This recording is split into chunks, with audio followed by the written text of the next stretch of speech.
Welcome back to my another vlog. दोस्तों आप सभी का स्वागत है मेरे दूसरे व्लॉग। तो गाइज अभी ना टाइम हो गया है, मॉर्निंग की 8 बज गई है और मैंने झाड़ू भी लगाया था, बर्तन साफ किए, फिर उसके बाद खाना बनाया। खाने में क्या बनाया आपको बताती हूँ। तो खाने में बनाया है गाइज खिचड़ी।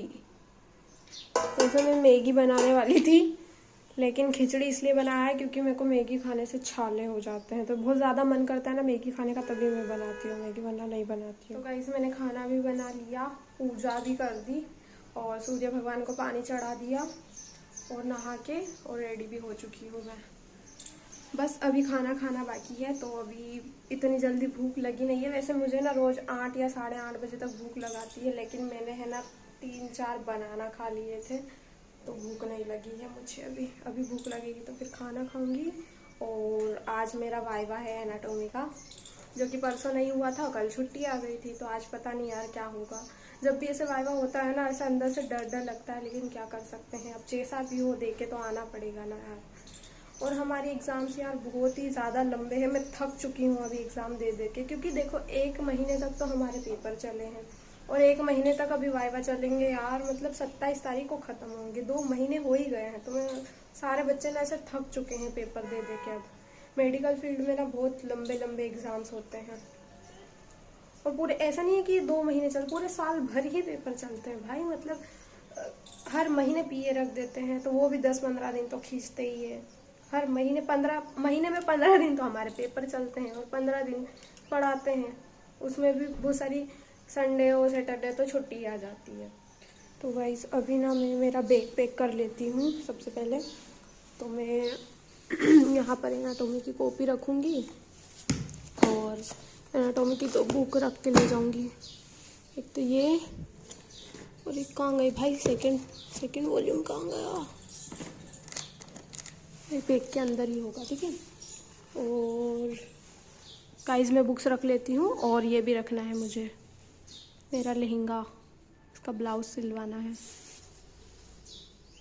देखो गाइस मैं ना यहाँ पे अपना टिफ़िन पैक कर रही हूँ, क्योंकि ना मेरे को कॉलेज वालों के सब हरकतें पहले से पता है।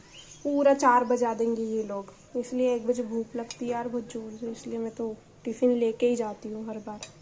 उस दिन नहीं लेके गए थे, इतना पछतावा हो रहा था ना मेरे को, मैं कुरकुरे लेके खा रही थी वहाँ से, फिर भी मेरी भूख नहीं मिट रही थी। अब गाइस मैं भी खाना खा ही लेती हूँ, क्योंकि ना फिर कॉलेज भी जाना है। तो गाइस आज है दूसरा दिन और मैं फिर से नहा धो के रेडी हो गई हूँ, पूजा वगैरह भी सब कुछ मैंने कर दिया है। और कल मेरा वाइवा ख़त्म हो गया था, तो मैं फालतू में इतने ज़्यादा घबरा रही थी कि मेरा वाइवा कैसे जाएगा, पता नहीं क्या होगा। लेकिन जैसे ही मैं वाइवा देने गई ना, तो वैसे जो एक्सटर्नल होता है ना, उसने क्या क्वेश्चन किया कि बेटा आप क्या पढ़ के आए हो। तो मैंने बता दिया कि हाँ सर, संधि के प्रकार, स्नायु के प्रकार, स्रोतस के प्रकार, फिर जितने भी आयुर्वेदा में जितने भी प्रकार है वो सारे, और आयुर्वेदा का लगभग पूरा ही सिलेबस में पढ़ के गई थी, तो आयुर्वेदा का तो पूरा ही बताया। और बोन्स में भी एक बोन में स्केपुला जो है वो अच्छे से करके गई थी, वहीं पे बैठ के मैंने किया था। तो पर मैं उसमें इतनी कॉन्फिडेंट नहीं थी कि इंग्लिश का पार्ट बता पाऊँ, इसलिए मैंने आयुर्वेदा का पार्ट बताया। तो उन्होंने सिंपल सा अस्थि के प्रकार पूछ लिया मुझसे और फिर संधियों के प्रकार पूछ लिए, तो मैं फालतू में ही डर रही थी यार। मतलब वाइवा तो मेरा बहुत ही अच्छा गया है।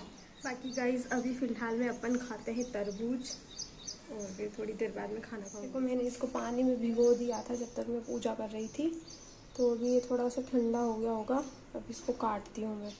देखो गाइस मैंने ना तरबूज काट दिया यहाँ पे, अब मस्त बैठ के खाऊंगी इसको। तो गाइस अभी फटाफट से ना मैं ये छाले की टेबलेट खा लेती हूँ, क्योंकि मेरे मुंह में ना सब छाले छाले हो गए। इसके बाद में कोई बर्तन भी साफ़ करना है, तो इनको साफ़ करूँगी फिर। देखो गाइस मेरे ना सारे बर्तन साफ़ कर दिए मैंने इधर, मेरा काम ख़त्म हो गया। अब बस ये मैंने ड्रेस धोई थी, तो इसको घड़ी करके रख देती हूँ, वरना नीचे गिर जाएगी ये। तो गाइस मेरे ना सारे काम ख़त्म कर लिए हैं मैंने, तो अभी फ़िलहाल में ना मैं थोड़ी देर पढ़ाई कर लेती हूँ अपनी, क्योंकि कल ना मेरा पदार्थ विज्ञान का वाइवा है। तो वैसे मुझको पता है वाइवा में कुछ ज़्यादा खास पूछेंगे नहीं, लेकिन फिर भी यार कभी कभी ना पूछ भी लेते हैं वो लोग, उनका मन कभी भी खिसक जाता है, तो कभी मन करता है तो पूछ लेते हैं किसी बच्चे से डीप में, और किसी से ऐसे ही पूछ लेते कि बेटा क्या पढ़ के आए हो, वही बता दो। तो रिग्रेट करने से अच्छा है कि मैंने जो थ्योरी पोर्शन के लिए जो पेपर दिए थे, जो जो चीज़ें पढ़ी थी उसी को रिवाइज़ कर लेती हूँ, इससे ज़्यादा तो मैं कुछ ज़्यादा लोड नहीं लेने वाली, लेकिन इतना तो करके मुझे एटलीस्ट जाना चाहिए, वरना फिर मुझे ही रिग्रेट होगा। इससे अच्छा ना मैं थोड़ी देर पढ़ लेती हूँ अभी। तो गाइस मैं ना एक चीज़ से बहुत ज़्यादा परेशान हो चुकी हूँ, और वो चीज़ है मेरी स्कॉलरशिप। मेरी कॉलेज को स्टार्ट हुए पूरा 1.5 साल हो चुका है, और मेरी एग्ज़ाम तक ख़त्म हो गई है, यहाँ तक कि वाइवा चल रहे हैं, वाइवा भी हमारे ख़त्म ही होने वाले हैं, तो पूरा सेमेस्टर ही ख़त्म होने वाला है, लेकिन अभी तक मेरी स्कॉलरशिप नहीं आई है। और इसके लिए मैं कलेक्टर ऑफिस भी गई थी, तो वहाँ पे उन्होंने बोला कि डल जाएगी, है ना, इतना बोल दिया था, तो मैं वहाँ से आ गई। फिर उसके बाद भी नहीं डली स्कॉलरशिप, तो फिर उसके बाद मैंने CM हेल्पलाइन पे शिकायत की थी। तो फिर मेरे पापा के पास कॉल आया था कलेक्टर ऑफिस से कि सर आप शिकायत कटवा दो, आपकी स्कॉलरशिप डल जाएगी।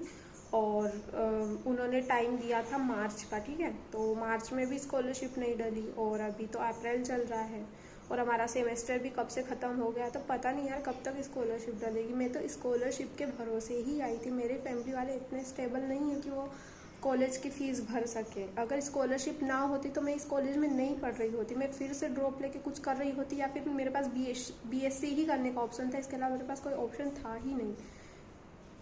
तो अब BMS का ना ये सबसे बड़ा ड्रॉबैक है भाई, क्योंकि देखो MBBS में ना ऐसे होता है कि जब भी तुम्हारा एडमिशन होता है ना किसी प्राइवेट कॉलेज में, तो वहाँ पे 20-30 हज़ार रुपये स्टार्टिंग में भरने होते हैं एडमिशन के टाइम पे, लेकिन पूरी फ़ीस उनकी जितनी भी फ़ीस होती है MBBS में आपको पता ही होगा, 1 साल की फ़ीस 15 लाख या 17 लाख की समथिंग होती है 1 साल की फ़ीस। तो वो ना पूरी स्कॉलरशिप के थ्रू होती है, तो पूरी कट जाती है, तो उनको पैसा देना नहीं पड़ता, वो स्कॉलरशिप के थ्रू ही कट जाती है पूरी। लेकिन हमारे आयुर्वेदा में जो BMS का कोर्स होता है ना, उसमें ऐसा बिल्कुल नहीं होता है। इसमें क्या होता है पता है, कॉलेज वाले स्टार्टिंग में जब एडमिशन होता है ना, तो सिर्फ 3 दिन का टाइम देते हैं एडमिशन कराने के लिए, और उसमें भी उनकी फ़ीस, मैं आपको रियलिटी बताती हूँ, ठीक है, प्राइवेट कॉलेज की क्या होता है। उनकी गूगल पे फीस कुछ और रहती है, और वो अपने मन से कुछ और फीस बताते हैं कॉलेज में, ठीक है, ज़्यादा ही कुछ बताते हैं, लेकिन गूगल पे अलग डली रहती है, ठीक है। तो बच्चे गूगल की फ़ीस देख के आ जाते हैं एडमिशन कराने के लिए। अब एडमिशन कराने आते हैं ना, वो सिर्फ 3 दिन का टाइम देते हैं बस एडमिशन कराने के लिए, ठीक है। और फिर जब एडमिशन कराने आते हैं ना, तो वहाँ पे अलग फ़ीस बताई जाती है, लाइक गूगल पे जो फीस बताई रहती है ना, उससे ज़्यादा ही फीस बताते हैं। और फिर बच्चों के पास कोई ऑप्शन नहीं रहता पैसे भरने के अलावा, और वो सारी फीस एक साथ पेमेंट करवाते हैं वो, ठीक है। और जब एडमिशन कराने आता ना, उस टाइम पे बोल देते हैं कि जिनकी स्कॉलरशिप के थ्रू आएगी ना, तो तब तो बोल देते हैं कि हाँ बेटा आपकी स्कॉलरशिप आ जाएगी, आपको कोई दिक्कत नहीं आएगी, आप अभी फीस भर दो, और फिर बाद में जब भी आपकी स्कॉलरशिप का फॉर्म भराएंगे तब आप फिल कर देना, बाद में पूरी स्कॉलरशिप आ जाएगी। लेकिन ऐसा कुछ नहीं होता है, पता है, उस टाइम पे तो पूरी फीस भरवा लेते हैं वो लोग, और फिर जब स्कॉलरशिप की बारी आती है ना भाई, तो स्कॉलरशिप का फॉर्म फिल करने में, उसको अप्रूव करने में, कॉलेज का नाम डालने में बहुत नाटक करते हैं भाई, बहुत ज़्यादा नाटक करते हैं, बहुत दौड़ना पड़ता है तब जाके वो लोग काम करते हैं। और इतना सब कुछ तो ठीक है, वो दौड़ दौड़ के हमने काम करवाया। उसके बाद आवास का एक फॉर्म आता है, ठीक है। आवास के फॉर्म में क्या होता है, जो बच्चे ना रूम से रहते हैं ना, उनके पैसे भी आते हैं आवास के 25,000 रुपये। आवास के पैसे आते हैं 25,000 रुपये, तो वो तो खैर छोड़ो, उसको तो भूल ही जाओ, क्योंकि वो अब मिलने वाले है ही नहीं। स्कॉलर आ जाए ना, मेरी वही बहुत बड़ी बात है मेरे लिए, क्योंकि ना इस कॉलेज में ऐसा होता है कि मैं क्या बताऊँ यार, इस कॉलेज के बारे में अब बताना नहीं चाहिए। मेरे व्लॉग मेरे कॉलेज के बच्चे भी देख रहे हैं, हो सकता है 1-2 टीचर भी देख रहे हैं, लेकिन मैं क्या करूँ भाई, मैं परेशान हो गई हूँ अब। मेरे पास बताने के अलावा कोई ऑप्शन नहीं रहा अब। मैं बहुत ज़्यादा परेशान हो गई हूँ इस चीज़ से। मेरे पापा बार बार कॉल करके पूछते बेटा स्कॉलरशिप कब आएगी, क्योंकि है ना, एक बात बताती हूँ, मेरे पापा ने ना मेरे को बहुत बोला था कि बेटा ड्रॉप ले ले, ड्रॉप ले ले, ड्रॉप ले ले, लेकिन मेरे में इतनी हिम्मत नहीं हो रही थी कि मैं वापस ड्रॉप लेके नीट की प्रिपरेशन करूँ। और मेरे को आयुर्वेदा में इंटरेस्ट था, मेरे को पता था कि आयुर्वेदा में ग्रंथ वगैरह भी पढ़ने पड़ते हैं, और श्लोक, मेरे को इंटरेस्ट था भाई इसमें, इसलिए मैंने आयुर्वेदा लिया। लेकिन मुझे ऐसा बिल्कुल नहीं पता था कि यहाँ पे स्कॉलरशिप के बदले इतने नाटक होते हैं प्राइवेट कॉलेज में, वरना मैं कभी प्राइवेट कॉलेज लेती ही नहीं, मैं फिर से ड्रॉप लेने में ही फ़ायदा था, ऐसा था। तो मैं बहुत ज़्यादा परेशान हो गई हूँ इस चीज़। और स्कॉलर कब तक आएगी मुझे कोई आइडिया नहीं। वैसे कॉलेज वालों ने अपना काम दौड़ के हमने वो काम करवाया है, तो कॉलेज वालों ने अपना काम कर दिया है अपनी तरफ से।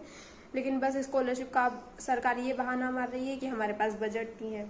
भाई तुम्हारे पास बजट नहीं है तो दूसरी कैटेगरी वालों के लिए तो अच्छा बजट है तुम्हारे पास, क्योंकि उनकी स्कॉलरशिप आ गई है, हमारी सिर्फ हमारी कैटेगरी वाले बच्चों की नहीं है। और हमारे सीनियर से भी हमारी बात हुई थी, तो उनकी भी अभी तक स्कॉलरशिप नहीं आई है। उनको भी 1 साल पूरा हो चुका है, वो सेकंड प्रोफ में है भाई। अभी उनको 1.5 साल पूरा हो गया है, 1 प्रोफ उनका पूरा निकल चुका है, लेकिन अभी तक किसी की स्कॉलरशिप नहीं आई। तो मैं उसी चीज़ को लेके मेरे दिमाग में बहुत ज़्यादा वो हो रहा है अभी कि मेरी स्कॉलरशिप आएगी भी या नहीं। और आवास का जो फॉर्म होता है ना, जो रूम रेंट के लिए पैसे मिलते हैं, वो तो सर ने साफ मना ही कर दिया। हम लोग स्कॉलरशिप डिपार्टमेंट में कम से कम 10 से 20 बार दौड़ चुकी हूँ मैं, ठीक है, उस चीज़ के लिए कि सर हमारा आवास का फॉर्म भरवा दो, कॉलेज का नाम नहीं आ रहा है। तो वो सर दूसरे सर के पास भगाते हैं, दूसरा सर तीसरे सर के पास भगाता है, और फिर वही सर फिर से उस सर के पास भगाते हैं, बोलते हैं कि वो सर करेगा। फिर वहाँ जाते हैं तो वो बोलते हैं वो सर करेगा, तो फिर तुम्हारे प्रिंसिपल के पास जाओ। भाई बहुत दौड़ लिया, तब अभी भी काम नहीं हो रहा। तो मैंने तो हार मार ली कि अब वो आवास का फॉर्म भराएगा भी या नहीं मुझे नहीं पता, लेकिन भाई जो स्कॉलरशिप का फॉर्म भर चुका है ना, कम से कम वो मिल जाए मुझे बस। मेरे पापा भी बहुत ज़्यादा परेशान हो रहे हैं उस चीज़ के लिए, और मैं भी खुद बहुत ज़्यादा परेशान हो गई हूँ यार। अब नहीं हो रहा मेरे से और ज़्यादा। और ऊपर से पता है लोन भी नहीं हो रहा है, एजुकेशन लोन, क्योंकि ना पहली बार हम लोग बैंक में गए थे तो उन्होंने बोला कि आपका जो फीस स्ट्रक्चर है ना वो गलत बना है, क्योंकि कॉलेज वाले की फ़ीस कुछ और होती है, ये बनाते कुछ और है, पैसे लेते ज़्यादा हैं लेकिन फीस स्ट्रक्चर में बनाते कुछ और है, और फिर दे देते हैं कि जाओ तुम बैंक में दे देना। भाई वो बैंक वाले इतने पागल थोड़ी ना है, उनको पता है कितनी फीस है कितनी नहीं है, वो देख के ही बता देते हैं कि तुम्हारा कैसे बना है तुम्हारा फीस स्ट्रक्चर। वो सीधा मना करते कि तुम फीस स्ट्रक्चर सही से बनवा के लाओ, ठीक है। फीस उन्होंने ज़्यादा ली है। अब फिर मैं गई थी वहाँ रेड बिल्डिंग में भी गई थी कि सर फीस स्ट्रक्चर में जो फीस है आप जितनी है उतनी डाल दो उसमें ताकि मेरे को लोन मिल जाएगा। तो बोलते हैं नहीं हमको कोई पता नहीं, जो फीस स्ट्रक्चर एक बार बन गया ना वही रहेगा बस। तो ये है भाई प्राइवेट कॉलेज की रियलिटी, बीएमएस कॉलेजों की। तो एक बार अगर आप कोई भी स्टूडेंट मेरा जो नीट के प्रिपरेशन करते हैं वो वीडियो देख रहा है ना कि मेरे को बीएमएस में एडमिशन लेना है, भाई आयुर्वेदा बहुत अच्छा है, जेन्युइनली बता रही हूँ, आयुर्वेदा बहुत अच्छा है, लेकिन कॉलेज अच्छे नहीं है भाई प्राइवेट कॉलेज के। खासकर अगर आप स्कॉलरशिप के थ्रू आ रहे हो, तो ऐसे ही आ रहे हो ना अपना पैसा वो करके, तो फिर तो ठीक है भाई आप फीस भर दोगे कहीं से भी, क्योंकि आपकी फैमिली भर देगी इतनी। लेकिन जो बच्चे मेरी तरह स्कॉलरशिप लेके आते हैं ना भाई, तुम एक बार ज़रूर सोच के आना, क्योंकि स्कॉलरशिप पूरी नहीं आती है, क्योंकि वो सरकार तो पूरी स्कॉलरशिप देती है, लेकिन कॉलेज वाले भाई फीस बढ़ा के लेते हैं।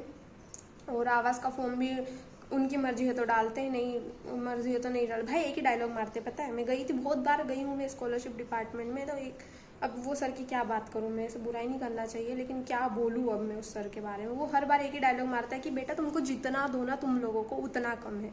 तो भाई उस सर का कहने का मतलब क्या है मेरे को तो वो समझ में नहीं आया, तुमको जितना दो उतना कम। भाई हम स्कॉलरशिप के बदले ही आए हैं इस कॉलेज में, प्राइवेट कॉलेज हमने क्यों ली है?